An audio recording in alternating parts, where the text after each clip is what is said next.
Okay. Hello everybody, welcome back to another YouTube video, and today I'm gonna be showing you guys and giving a tutorial on how to tackle this exercise here, which is E2L paper exercise number 2.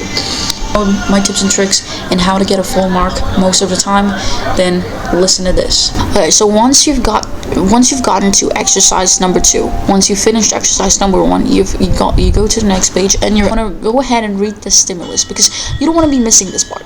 This part is very important. Each time I answer this exercise, I would always go ahead and read this text here.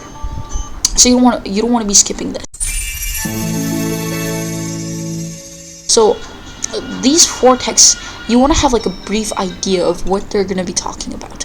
You don't just want to go ahead and dive into the questions, and then you don't really know what these texts are going to be talking about. You want to know, you want to have a brief topic of what they're going to be talking about. You know now that these 4 young people, they're going to be giving their opinions about a collection of poetry for teenagers called Voices. So these young people are going to be giving their opinions about that collection of poetry. So now you know what they're going to be talking about. Go ahead and scroll down. There's 9 marks, there's 9 statements, and so what you want to do is, then you want to read statement from statement A all the way down to statement I. So use your black pen and then circle the words that circle keywords. Reading work by poets from my own age group inspired me. From their own age group, that's important, because there's perhaps, we might consider, maybe there's not only just their own age group in the collection of poetry, so you want to highlight that. My own age group inspired me. So you just want to go ahead and circle things that are important. There was too much focus on one specific topic. Too much focus. It's one specific topic. Never heard of any of the poets in the book. Never heard any poets in the book. Some of the poems in the book helped me during difficult times. Helped me during difficult times. Many of the poems in the book are hard to understand. Next, I think I could have chosen a better selection of poems. There are too many poems by one particular poet.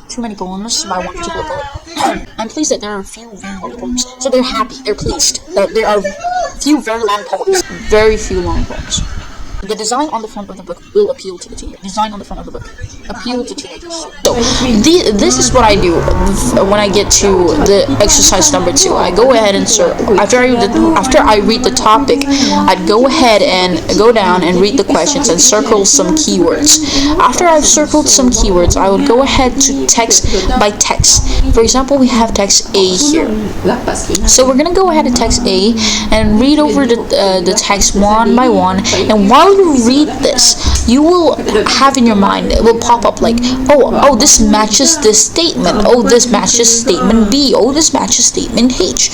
So when you get that kind of idea, after you read text A, go ahead to the question paper and then go ahead and write down your answer at the question paper.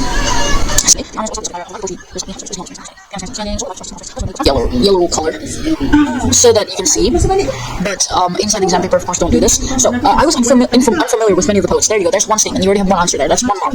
And in the collection, several are dear to me. Actually, some of the poems included in this book have supported me during emotionally upsetting periods of my life. There you go. Another mark. So that's 2 marks. Now you have another statement that supports the statement in the option answers.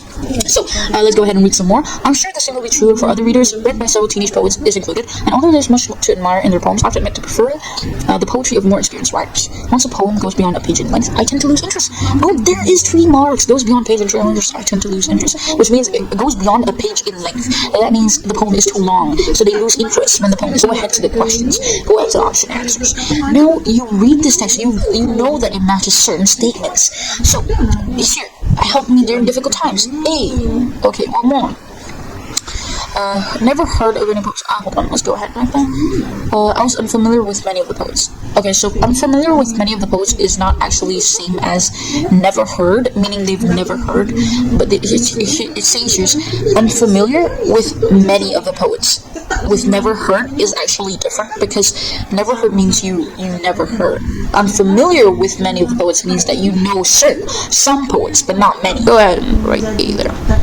So you want to do this for each of of these texts at least matches two statements, because as you can see in the marking scheme here, each of these texts right here, they have at least two statements, meaning text D has two statements, text B has two statements, text A has two statements, but text C has three statements.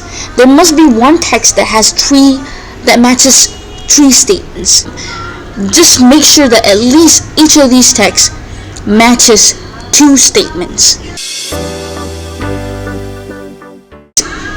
For the next statement, for example statement B, and once you finish reading statement B, you want to make sure it matches two statements also, at least two statements.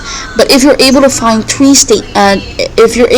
that the text matches three statements, then that's better, because that means that you found the text that has three answers.